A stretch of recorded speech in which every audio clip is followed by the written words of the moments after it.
Então, gente, vamos dar continuidade na aula passada, tá? O pessoal que está em casa deve ter assistido a primeira aula, que foi sobre Renascimento. E agora a gente vai dar continuidade às obras do Renascimento, né? As obras que realmente desenvolveram durante o período do Renascimento, tá? Quem faltou, ou então quem não teve presencial, quem ainda não assistiu a primeira aula, assista, porque cada prova aí que vai estar amanhã, tá bom? Bom, na semana passada a gente aprendeu sobre renascimento, renascer, mudanças, né? Então houve uma certa mudança, né, de um período do século XIV até o século XVI. A gente não vai comentar sobre muita coisa sobre o renascimento.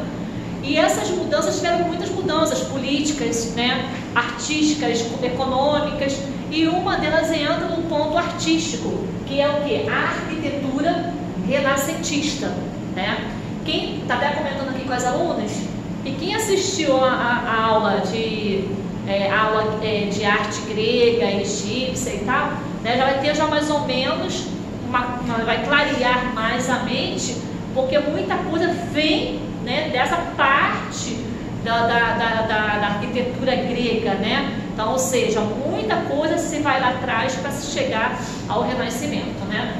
Eu botei aqui, ó, surgiu durante o período do Renascimento, que foram os séculos entre 14 e 16, tá? Os séculos 14 e 16.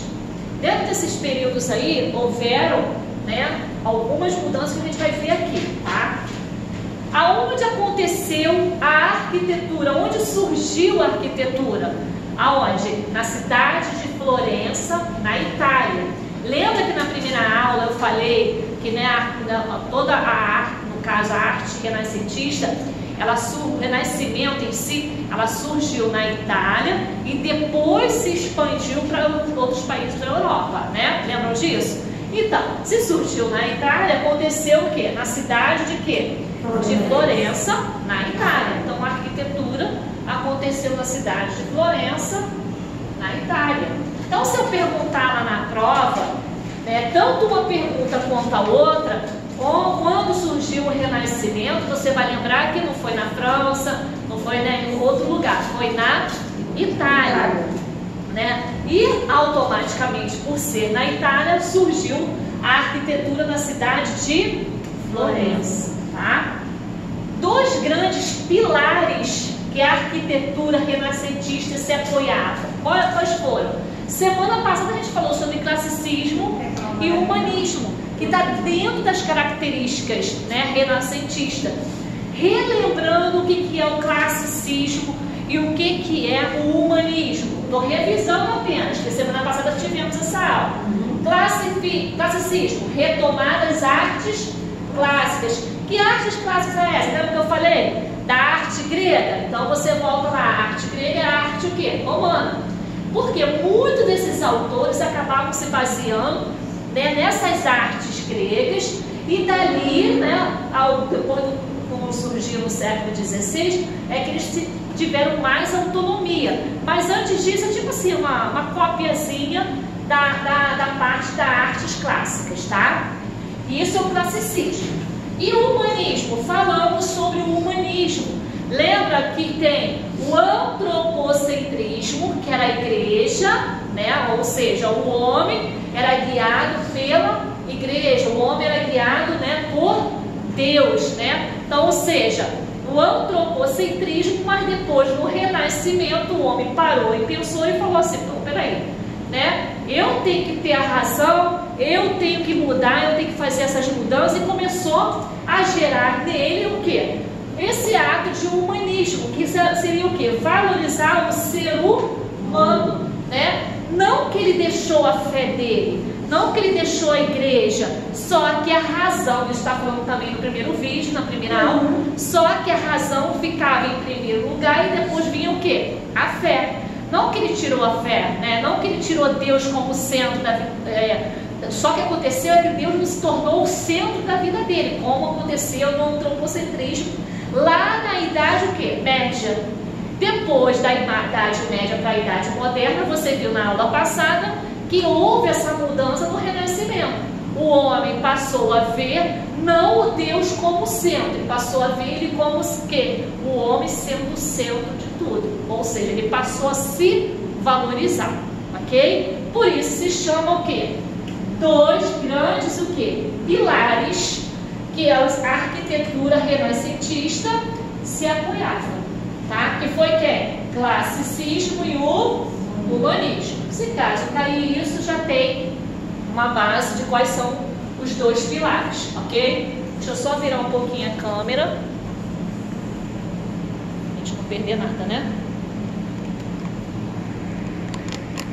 Continuando aqui. O meu aqui um pouquinho é complicado. Aí temos o que? As características, né? Características foram essas da arquitetura renascentista. Olha aqui. A manifestação da arquitetura renascentista ainda não conseguia ser uma arte o quê? Autônoma, ou seja, a partir do momento em que você, lembra que eu falei aqui, ó, retomada grego-romana, automaticamente, quando você ainda não tem uma autonomia sobre a sua obra, ou seja, você não modifica nada ou praticamente você copia, né, alguma coisa, você ainda não tem aquela autonomia. Então, aqui quando eu escrevi a manifestação da arquitetura renascentista ainda não conseguia ser uma arte o quê? Autônoma, pois os artistas e os arquitetos que inspiravam na arquitetura clássica grego-romana, ou seja, eles já estavam se inspirando lá naquela arquitetura passada, né? Lá das artes o quê? Clássicas. Então eles não tinham ainda aquela, vamos dizer assim, nos dias de hoje, aquela firmeza ainda de criação ainda, de uma autonomia. Eu criei, né? Eu criei essa arquitetura, enfim, ainda não tinha. Quando isso passou a surgir?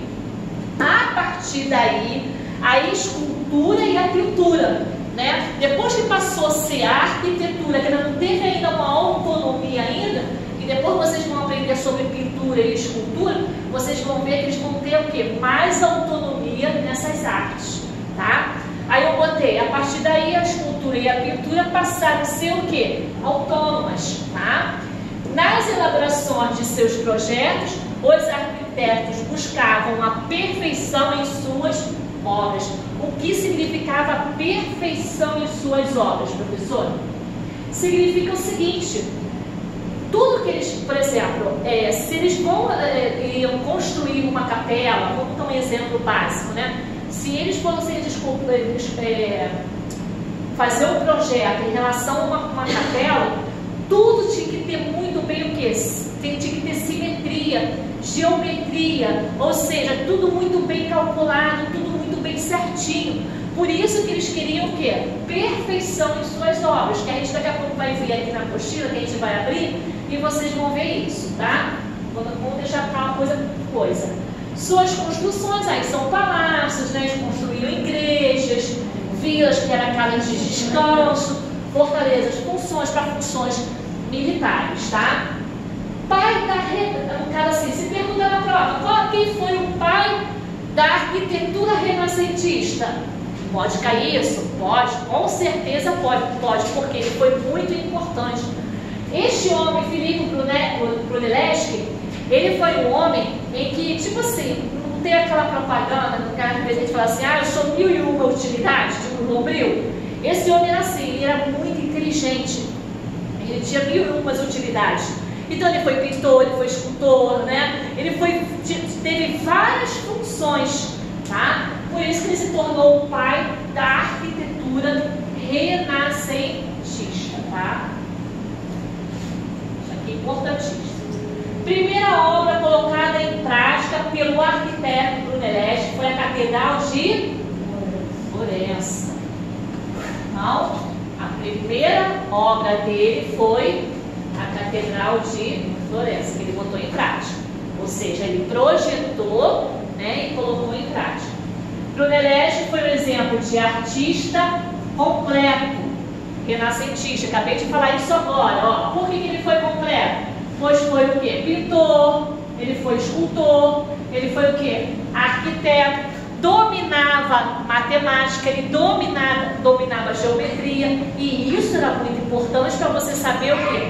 Calcular toda a simetria, né, daquele projeto que ele está elaborando, tá? Então ele tinha 1001 faces, né? Ou seja, ele tinha 1001 utilidades.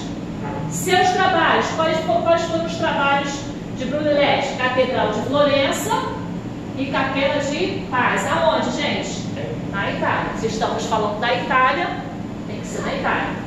A Basílica de São Pedro, no Vaticano, foi projetada, ó, Basílica de São Pedro. No Vaticano, falando de Itália, né, projetada por quem? Bramante, embora seja da autoria de Michelangelo. Ih, quase que não sai, né? Michelangelo, tá? Tem uma parte aqui, eu acho que eu pulei aqui, ó. Aqui nessa parte aqui, ó, na parte de Brunelleschi, que ele tinha várias funções, eu botei que ele dominava matemática e geometria e grande conhecedor da poesia de Dante. Dante, caso eu não ficasse por Dante, falou, botou ali, escreveu, mas não sei quem é esse homem. Se ele está falando de poesia, ele foi um grande o quê? Poeta, né? Então ele foi um grande poeta, né? E muito bem conhecido na Itália, no caso a gente está falando de Itália, né? Na Itália, que escrevia grandes poesias, e ele era um grande, no caso do Brunelleschi, era um grande, tipo assim, um grande fã, um grande conhecedor das obras dele, tá bom? Então essa aqui é uma parte, tá, gente?